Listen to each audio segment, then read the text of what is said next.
Hello everyone. हम सामाजिक नियंत्रण का अर्थ समझते हुए अब आगे बढ़ते हैं कि समाज में सामाजिक नियंत्रण क्यों आवश्यक है, इसका क्या महत्व है कि सामाजिक नियंत्रण होना है या अति आवश्यक अंग है।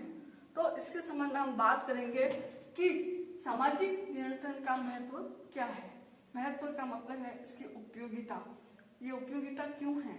अगर सामाजिक नियंत्रण नहीं होगा तो समाज में अव्यवस्था फैलेगी, व्यक्ति स्वच्छंद होकर घूमेगा और वह नियंत्रण में नहीं रहेगा और व्यवस्थाएं बिगड़ती रहेगी। जैसे सामाजिक नियंत्रण में परिवार का ही देखा जाए तो एक परिवार में भी सामाजिक नियंत्रण अपना स्वतः ही होता है। अगर नहीं होता है तो व्यवस्था परिवार की भी बिगड़ जाती है। एक परिवार में जब एक व्यक्ति, किसी का बेटा, किसी का पति, किसी का पिता होता है तो वह अपना भी सोशल कंट्रोल के अंतर्गत प्रथाओं और व्यवहारों पर उसका नियंत्रण होता है। वह सोचता है कि मुझे समय पे घर जाना है तो वो अपना भी उसका नियंत्रण होता है। क्योंकि वो समझता है कि अगर मैं गलत आचरण करूंगा तो मेरे बच्चों पर प्रभाव पड़ेगा, मेरे पत्नी पर प्रभाव पड़ेगा और मेरा घर बर्बाद होगा। तो वह स्वतः ही नियंत्रण में रहकर अपने सही उचित समय में वो अपने घर जाता है। उसी प्रकार महिला है, वह भी अपने व्यवहार पे नियंत्रण रखती है। क्यों रखती है? कि वह बच्चे न बिगड़े, पति न उनका साथ छोड़े, घर परिवार में इज्जत बनी रहे और व्यवस्था बनी रहे और उसका खुद का स्वयं का अस्तित्व भी बना रहे, तो वह सामाजिक नियंत्रण का अनुसरण करती है। तो अब हम महत्व बताते हैं। 4 इसके प्रमुख हिस्सों के आधार पर हम कह सकते हैं कि सामाजिक नियंत्रण का क्या महत्व है।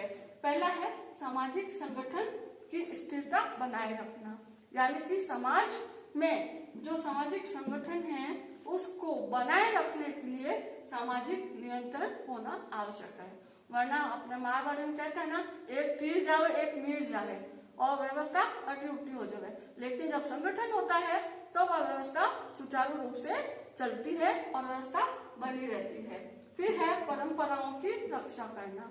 तो सामाजिक नियंत्रण के आधार पर ही परंपराओं की रक्षा होती है। पीढ़ी दर पीढ़ी वह परंपराएं आगे की ओर